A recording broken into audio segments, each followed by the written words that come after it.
Bonjour les sixièmes. Bon, alors aujourd'hui nous avons une dictée. Nous faisons de l'orthographe et nous avons une dictée.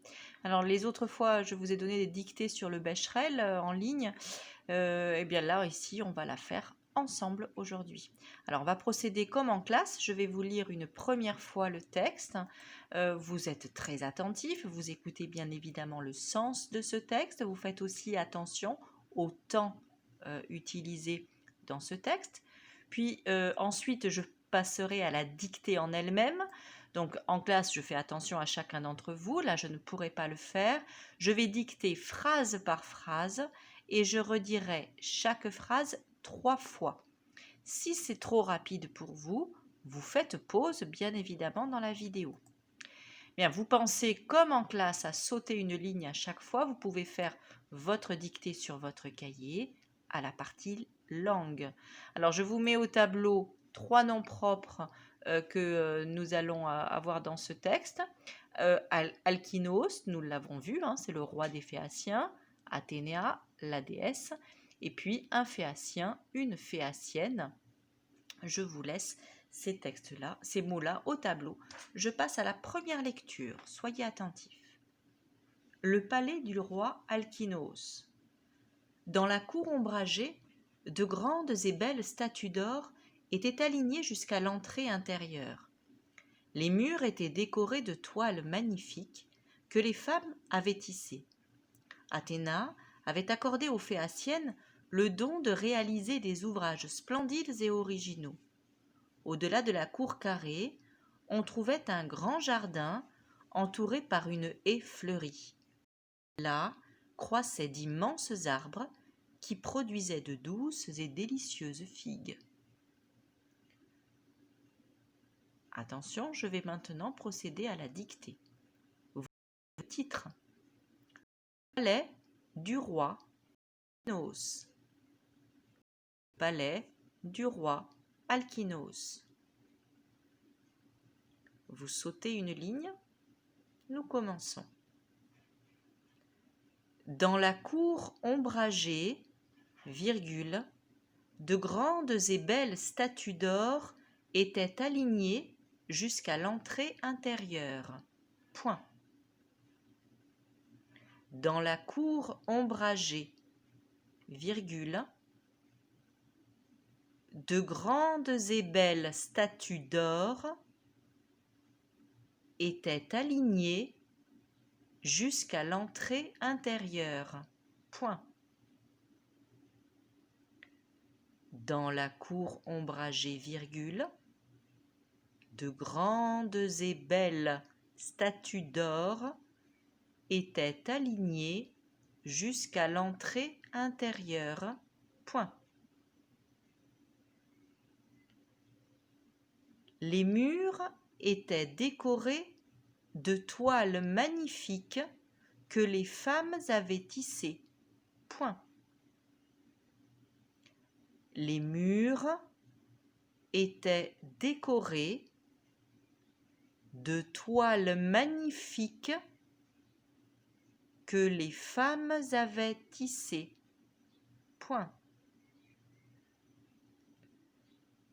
Les murs étaient décorés de toiles magnifiques que les femmes avaient tissées. Point. Athéna avait accordé aux Phéaciennes le don de réaliser des ouvrages splendides et originaux. Point. Athéna avait accordé aux Phéaciennes le don de réaliser des ouvrages splendides et originaux. Point. Athéna avait accordé aux Phéaciennes le don de réaliser des ouvrages splendides et originaux. Point. Au-delà de la cour carrée, virgule, on trouvait un grand jardin entouré par une haie fleurie. Point. Au-delà de la cour carrée, virgule, on trouvait un grand jardin entouré par une haie fleurie. Point. Au-delà de la cour carrée, virgule, on trouvait un grand jardin entouré par une haie fleurie. Point. Là, virgule, croissaient d'immenses arbres qui produisaient de douces et délicieuses figues. Point. Là, virgule, croissaient d'immenses arbres qui produisaient de douces et délicieuses figues. Point final. Là, virgule, croissaient d'immenses arbres qui produisaient de douces et délicieuses figues. Point final. Je vais maintenant procéder à une dernière lecture du texte. Je redonnerai en même temps la ponctuation. Vous suivez avec moi sur votre propre texte. Allons-y. Le palais du roi Alkinos. Dans la cour ombragée, virgule, de grandes et belles statues d'or étaient alignées jusqu'à l'entrée intérieure. Point. Les murs étaient décorés de toiles magnifiques que les femmes avaient tissées. Point. Athéna avait accordé aux Phéaciennes le don de réaliser des ouvrages splendides et originaux. Point. Au-delà de la cour carrée, virgule, on trouvait un grand jardin entouré par une haie fleurie. Point. Là, virgule, croissaient d'immenses arbres qui produisaient de douces et délicieuses figues. Point final. Alors, comme d'habitude en classe, maintenant, vous allez prendre le temps de faire votre propre relecture personnelle. Une relecture très sérieuse et très attentive. Comme en classe, vous allez faire particulièrement attention aux fautes les plus fréquentes. D'abord, dans chaque phrase, vous allez chercher les groupes nominaux. Vous allez chercher les noms et vous allez vous poser pour chaque nom la question: ce nom est-il au singulier ou au pluriel? Si le nom est au pluriel, je mets un S. Pour savoir si le nom est au pluriel, je peux regarder le déterminant, mais pas seulement. Pensez aussi au sens du texte. D'après vous, y en a-t-il plusieurs ou un seul? Et puis, pour chacun des noms que j'ai trouvés, je peux les souligner dans le texte, entourer mon déterminant. Et pour chacun des noms que j'ai trouvés, je cherche: y a-t-il un mot qui m'indique comment est ce nom? Alors j'ai trouvé un adjectif qualificatif. Et je vérifie l'accord de mon adjectif qualificatif en genre et en nombre avec le nom auquel il se rapporte. Dans chaque phrase, je dois également chercher le ou les verbes conjugués. Dans ce texte, les verbes sont conjugués à l'imparfait ou au plus que parfait. Et je vous rappelle ici les terminaisons. Je vous rappelle ici aussi que pour écrire correctement un verbe conjugué, il faut chercher à penser le sujet du verbe. Et vous devez vous poser la question « Qui est-ce qui ?» et je relis le verbe de la phrase. Non seulement je dois vérifier la terminaison du verbe, mais pour les temps composés, je dois aussi m'intéresser au participe passé. On en a déjà parlé en classe, rappelez-vous. Le participe passé employé avec l'auxiliaire être s'accorde en genre et en nombre avec le sujet. Il y a des participes passés employés avec l'auxiliaire être dans le texte. Le participe passé employé avec l'auxiliaire avoir ne s'accorde jamais avec le sujet, mais il s'accorde avec le COD si celui-ci est placé avant le verbe. Il y a des participes passés employés avec l'auxiliaire avoir dans le texte et il y en a un qui s'accorde avec le COD placé avant. Pour corriger vos phrases, vous devez aussi faire attention aux homophones grammaticaux.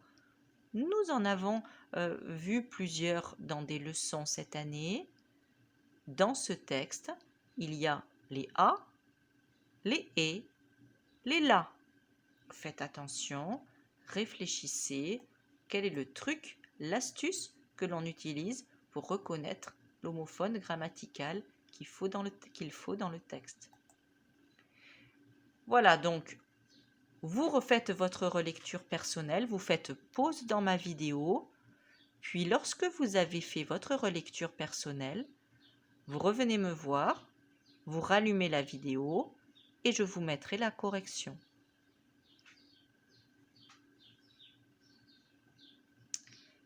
Bien, vous avez fait votre correction personnelle, je mets le texte au tableau, vous prenez un stylo vert s'il vous plaît et nous allons passer à la correction de votre dictée.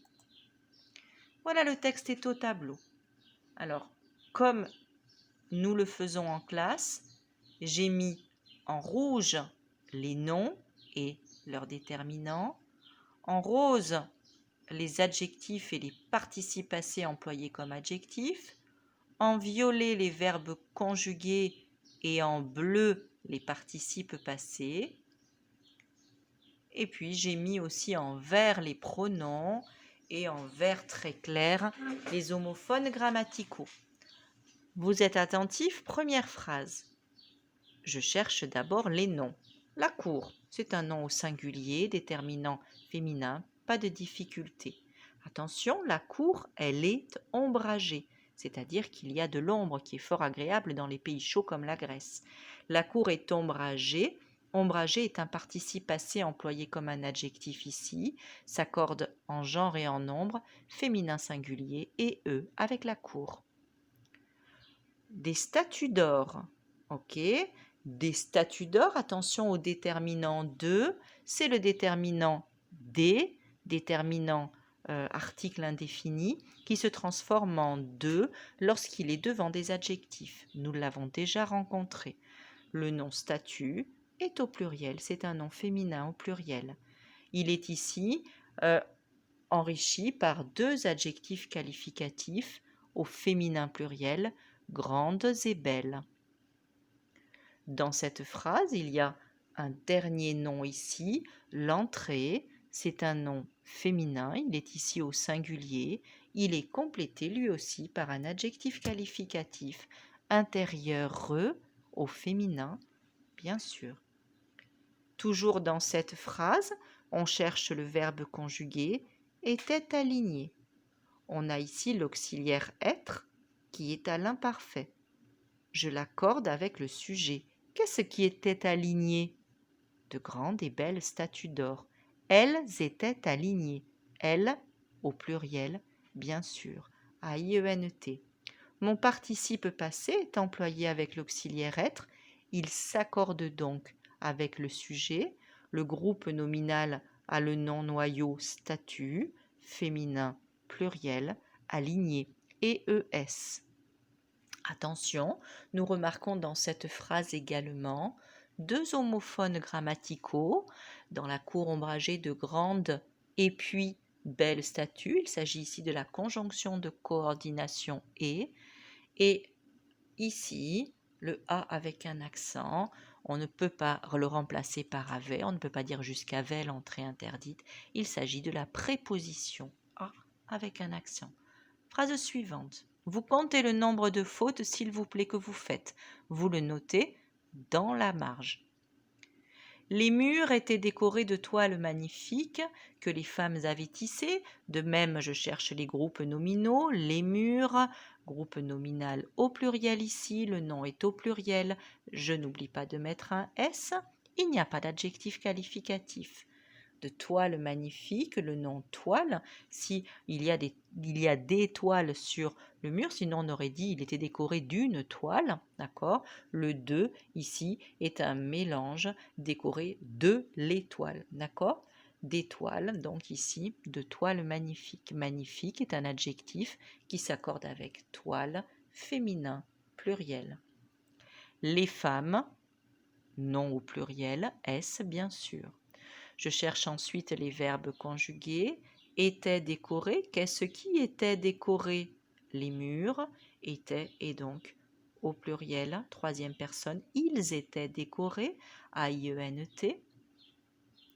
J'ai ici un participe passé employé avec l'auxiliaire avoir. Je l'accorde donc avec le sujet masculin pluriel, décoré et S. Les femmes avaient tissé. Qui est-ce qui avait tissé? Ce sont les femmes. Le sujet ici est au pluriel. Elles avaient tissé, A-I-E-N-T. J'ai un participe passé ici. Il est employé avec l'auxiliaire avoir. Il ne s'accorde pas avec le sujet. Mais ici, il s'agit d'une difficulté importante de la langue française. Les femmes avaient tissé quoi? On a un COD, l'étoile magnifique, qui est placé avant le verbe. Le participe passé s'accorde donc avec le COD placé avant. Les toiles magnifiques sont féminin pluriel. ES. Phrase suivante. Athéna avait accordé aux Phéaciennes le don de réaliser des ouvrages splendides et originaux. Athéna, c'est un nom propre ici, on n'oublie pas la majuscule, mais il était en tête de phrase de toute façon. Aux Phéaciennes, voilà un autre groupe nominal. Attention ici, à les, donc on est bien ici au pluriel, aux Phéaciennes, AUX, Phéaciennes au pluriel, bien sûr. Le don, groupe nominal masculin singulier ici, il n'y a pas d'adjectif. Des ouvrages, masculin pluriel. Comment sont les ouvrages? Ils sont splendides. Ils sont splendides et originaux. Deux adjectifs ici, masculin pluriel qui s'accorde avec ouvrage. Attention à la formation du pluriel en haut ici. On cherche maintenant les verbes. Avait accordé. On a ici le verbe au plus que parfait, l'auxiliaire avoir. Qui est-ce qui avait accordé? C'est Athéna, avait haïté. Le participe passé ici est employé avec l'auxiliaire avoir. Il ne s'accorde pas avec le sujet. Il n'y a pas de COD placé avant. Il est placé après. Athéna avait accordé quoi? Le don. On a ensuite ici une autre difficulté. J'ai oublié de la mettre en vert clair ici. On a la conjonction de coordination et des ouvrages splendides et puis originaux. Et puis on a ici un verbe à l'infinitif du premier groupe. Vous vous souvenez, on a travaillé sur cette difficulté en classe.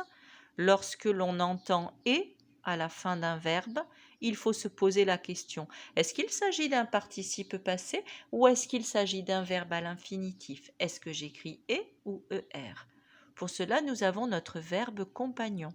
Moi, mon verbe compagnon, c'est dormir ou endormir. Mais on peut trouver un verbe compagnon qui peut aller dans la phrase. Je remplace le verbe par mon verbe compagnon et si de façon syntaxique j'utilise mon verbe à l'infinitif, alors j'écrirai dans le texte ER. Si je dis mon verbe conjugué, je le conjuguerai. Si je le dis au participe passé, je le mettrai au participe passé. Athéna avait accordé aux Phéaciennes le don de faire des ouvrages, le don de dormir, le don de rire, le don de mordre, le don de vendre. On voit bien qu'ici, on a besoin d'un verbe à l'infinitif réalisé et donc à l'infinitif ER. Phrase suivante. Au-delà de la cour carrée, on trouvait un grand jardin entouré par une haie fleurie. On a ici un nom, la cour, féminin. Comment est la cour? La cour est carrée. On a un adjectif qualificatif, carré et E. Attention, 2 R à carré. Un jardin. Comment est le jardin? Il est grand, il est entouré, participe passé employé comme un adjectif ici. Ici, on a 2 adjectifs au masculin singulier qui s'accordent avec jardin. Une haie, alors vous faites attention à l'écriture, à l'orthographe lexicale du mot haie, une haie. Une haie, comment est la haie? Elle est fleurie. On a un adjectif qualificatif qui s'accorde au féminin singulier IE. On cherche ensuite les verbes. Trouvait, à l'imparfait. Qui est-ce qui trouvait? C'est on. Je rappelle que le pronom on est un pronom indéfini qui se conjugue comme la troisième personne du singulier il, a été. On a ensuite ici, je crois qu'on a vu, attention à au-delà, hein, l'écriture de au-delà ici. Et puis enfin, dans la dernière phrase, nous avons un nom ici, c'est le nom arbre. S'il y a d'immenses arbres, c'est qu'il y en a plusieurs, sinon on aurait dit là croissait un immense arbre. Donc ici, le nom est au pluriel. Hein. On a ici comment sont ces arbres? Ils sont immenses. L'adjectif qualificatif au pluriel aussi. On a aussi, on a aussi ici le nom figue. On a aussi ici le nom figue qui est au pluriel. Il y en a plusieurs, bien sûr. Comment sont les figues? Elles sont délicieuses, ES, et douces, CES. Attention au son se de douce et à l'accord de l'adjectif. Puis on a dans cette phrase 2 verbes, croissait. On l'a déjà rencontré dans un texte, il veut dire grandir. Qui est-ce qui ou qu'est-ce qui croissait? Qu'est-ce qui grandissait? Ce sont d'immenses arbres. Attention, le sujet ici est placé après le verbe. On appelle cela un sujet inversé. Croissait A-I-E-N-T, puisque on peut remplacer le sujet par il au pluriel. Et puis on a produisait. Qu'est-ce qui produisait de douces et délicieuses figues? Ce sont aussi les arbres qui sont repris par le pronom relatif qui, ici, qui est le vrai sujet, mais le sens vous indiquait de toute façon les arbres immenses que l'on peut remplacer encore par il au pluriel, produisait A-I-E-N-T. Nous avons ici en plus 2 homophones, ceux-là qui indiquent un lieu et qui prend un accent, à ne pas confondre avec le déterminant ou le pronom, et la conjonction de coordination que je peux remplacer par et puis et qui relie ici, comme d'ailleurs dans le reste du texte, 2 adjectifs. Voilà, vous faites attention à bien noter le nombre de fautes que vous avez faites dans ce texte. Vous pouvez distinguer si vous en êtes capable, sinon c'est pas grave, vous comptez le nombre de fautes, les fautes d'orthographe lexicale, les fautes d'orthographe grammaticale, et vous m'indiquez combien vous avez fait de fautes dans le sondage que je mets sur Pronote. Voilà, on a fait une bonne séance d'orthographe. À la prochaine fois. Au revoir les 6e.